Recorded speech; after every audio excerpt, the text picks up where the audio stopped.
கிறிஸ்துக்குள் எனக்கு பிரியமானவர்களே, இந்த நாளிலே நாங்கள் பொதுக்காலத்திலே 11ஆம் வாரத்திலே திங்கட்கிழமைக்கு கால் பதிக்கின்றோம்.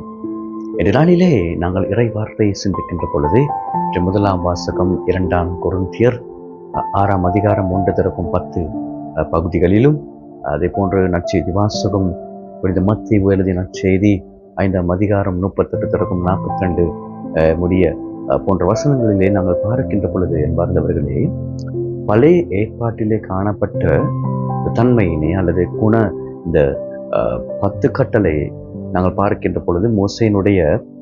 கட்டளைகளை பார்க்கின்ற பொழுது நாங்கள் அவ்வாறான நீதி நெறிகளை சமுதாயத்திற்கு கொடுத்தது அந்த சமுதாய மக்கள்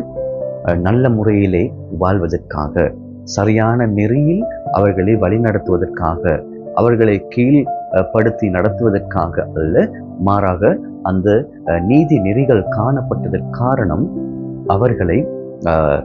சமுதாயத்திலே பெரும்பாலான மக்களை அவர்கள் கீழ்படுத்தி எந்த ஒரு கலாச்சாரங்களும் இல்லாமல் இருந்த அவர்களை நல்ல ஒரு சமய நெறியிலே அவர்களை கொண்டு செல்வதற்காக மோசேயால் 10 கட்டளை அவர்களுக்கு கொடுக்கப்பட்டது. கண்ணுக்கு கண்ணு, காதுக்கு காது, அதே போன்று இவ்வாறான பலவிதமான கொடூரமான தண்டனைகள் அந்த காலத்தில் கொடுக்கப்பட்டதற்கு காரணம் அந்த மக்கள் அவர்கள் எந்த ஒரு சமய நெறியும் கலாச்சாரமும் இல்லாமல் வாழ்ந்த காரணமாகும். எனவே பழைய ஏற்பாட்டு காலப்பகுதியில் அவ்வாறு நடந்தாலும், புதிய ஏற்பாட்டு காலப்பகுதியிலே ஆண்டவர் இயேசுனுடைய வருகையோடு இவை ஒவ்வொன்றும் மாறியதாக காணப்பட்டது அல்லது மாறிவிட்டது. அவருடைய வாழ்க்கை உங்களுக்காகவும் எனக்காகவும் முழுமையாக ஒப்பு கொடுத்ததன் காரணமாக அவர் சொல்லுகிறார், இவர்கள் செய்வதை இவர்கள் அறியாமல் செய்கின்றார்கள். தன்னை காட்டி கொடுத்து தன்னுடைய உயிரை சிலுவையிலே அவர் மறைக்கின்ற பொழுதும் மற்றவர்களுக்கு மன்னிப்பை கொடுத்து நம்முடைய சமுதாயத்திற்கு ஒரு படிப்பினை கொடுத்து செல்கின்ற தன் மகனின் அந்த அன்பினை நாங்கள் புதிய ஏற்பாட்டு பகுதிகளிலே நாங்கள் பார்க்கிறோம். எனவே இந்த நாளிலே இந்த வார்த்தைகளை வாசிக்கின்ற பொழுது அன்பார்ந்தவர்களே, அவர் சொல்லுகின்ற ஒவ்வொரு வார்த்தைக்கும் நற்செய்தி வாசகத்திலும் சரி, 1ஆம் வாசகத்திலும் சரி, பவுல் அடிகளார் 1ஆம் வாசகத்திலே சொல்கிறார், நாங்கள்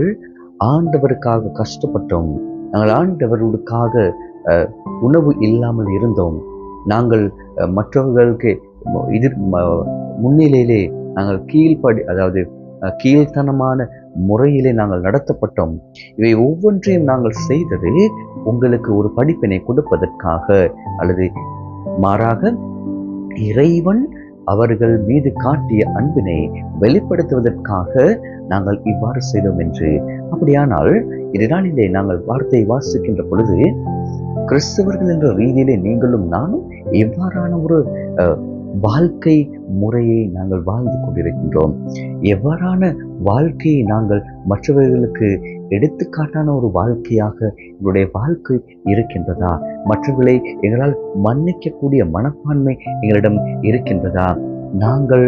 ஏனோ தானோ என்று வாழ்ந்து கொண்டு மற்றவர்களை மன்னித்து ஏற்றுக்கொள்ளக்கூடிய மனம் அல்லது மனப்பான்மை எங்களிடம் இல்லாமல் இருக்கின்ற பொழுது ஆண்டவர் சொல்லுகிறார், நான் உங்களை மன்னித்தது போல, நான் உங்களை ஏற்றுக்கொண்டது போல நீங்கள் மற்றவர்களை ஏற்று அவர்களோடு வாழ முயற்சி செய்ய வேண்டும் என்று. எனவே இன்று நாளிலே நாங்கள் இதனை சிந்தித்து பார்த்து என்னுடைய அயராள்களை நாங்கள் மன்னிப்போம், அவர்களை அன்பு செய்வோம், அவர்களை என்னுடைய வாழ்க்கையிலே ஏற்றுக்கொண்டு அவர்களுக்கு உதவியாக இருந்து அவர்களையும் இறைவனுக்குள்ளே கூட்டிச் செல்வதற்கு வரம் வேண்டி இந்த நாளிலே மன்றாடுவோமா.